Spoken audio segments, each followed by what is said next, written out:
Good morning, student. Welcome to CR International School Online Study System.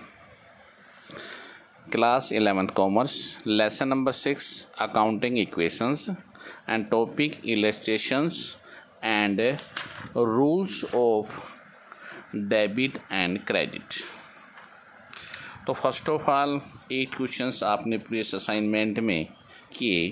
Accounting equations का सीधा सा formula था assets is equal to liabilities plus capital. Illustration number 9 में देखिए, सीधा सा है, कैपिटल गिवन है 1 lakh and liability is 60,000। Accounting equations क्या लिखी है आपने, assets is equal to liabilities plus capital. तो लायबिलिटी 60,000 है, कैपिटल 1 लाख है, तो हमारी एसेट्स कितनी होगी 1,60,000। दोनों को हम ऐड कर देंगे।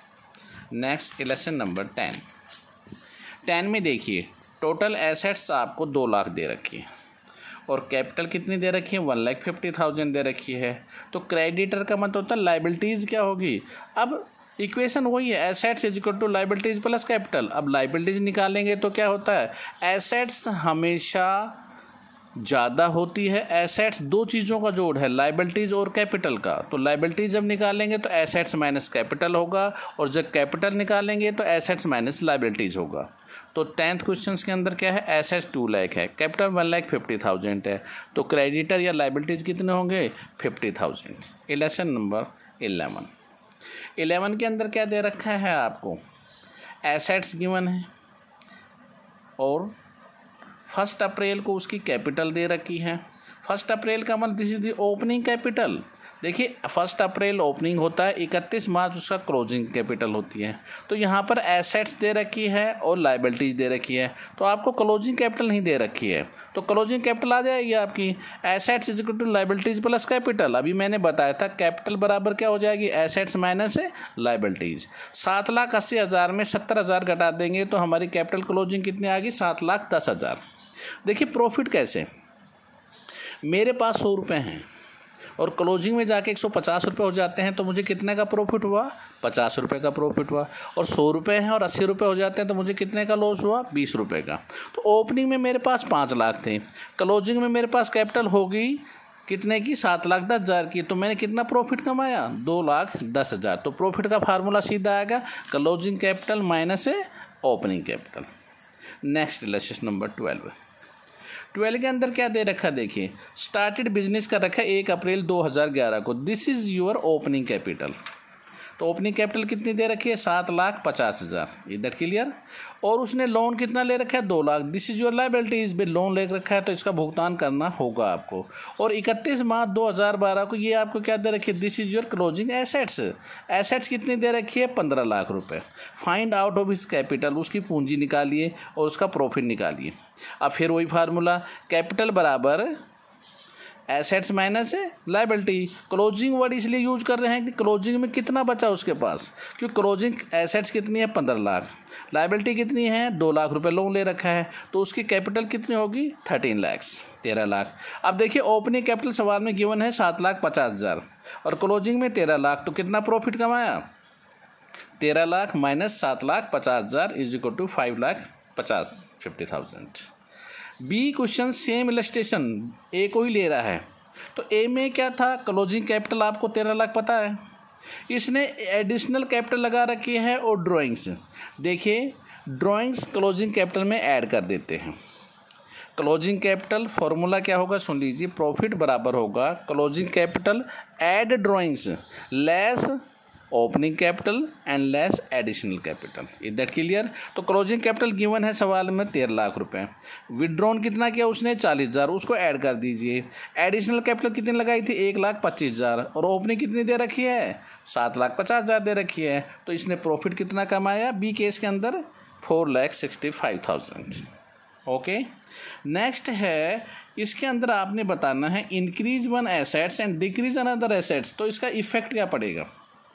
देखिए एक एसेट्स हमारी बढ़ जाए और दूसरी एसेट्स हमारी घट जाए, तो इसलिए क्या है, अब आपने अकाउंटिंग क्वेश्चन पढ़ी है, जैसे मैं मान लेते एक मशीनरी खरीदता हूँ, तो मशीनरी मेरे पास आएगी और कैश मेरे पास जाएगा, दोनों क्या हैं, दोनों एसेट्स ही हैं। तो एक तो एसेट्स से हमारी बढ़ गई, मशीनरी हमारे पास आ गई तो हमारी एसेट्स बढ़ गई और कैश हमारा चला गया। Is that clear?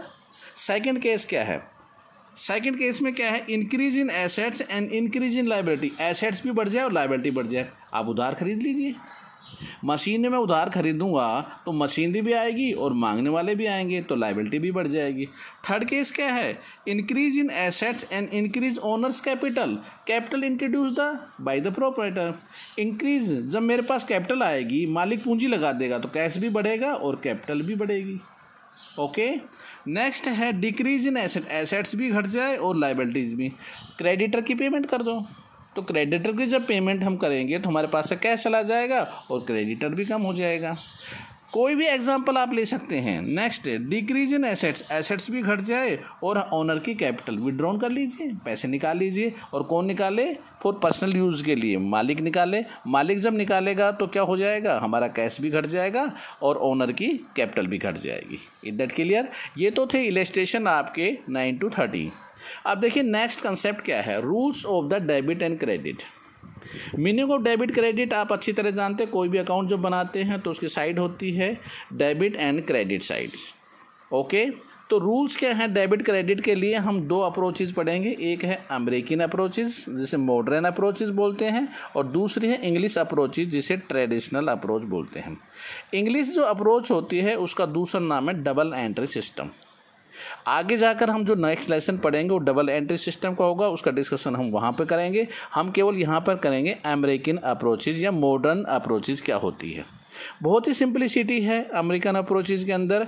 हम 5 चीज़ों के बारे में पढ़ेंगे rules: assets, liabilities, capital, revenue income, losses and expenses accounts. Okay, तो सबसे पहले हम डिस्कस करते हैं एसेट्स के बारे में। एसेट्स के बारे में अच्छी तरह आप वाकिफ़ हैं। एसेट्स कौन कौन सी होती हैं आप अच्छी तरह से पता है। फर्नीचर, हमारी machinery etcetera, all is the assets are here. Assets का रूल क्या होगा, डेबिट और क्रेडिट। एसेट्स अगर इंक्रीज हो तो डेबिट में लिख देना और डिक्रीज हो तो आप क्रेडिट साइड में लिख देना। Liability just the reverse. अगर ये इंक्रीज हो रही है तो आपने क्रेडिट में लिखना है और डिक्रीज है तो लायबिलिटीज़ में लिखना है। फिर उसके बाद कैपिटल के बारे में। Capital and liability same treatment, increase है तो क्रेडिट में, डिक्रीज है तो डेबिट में।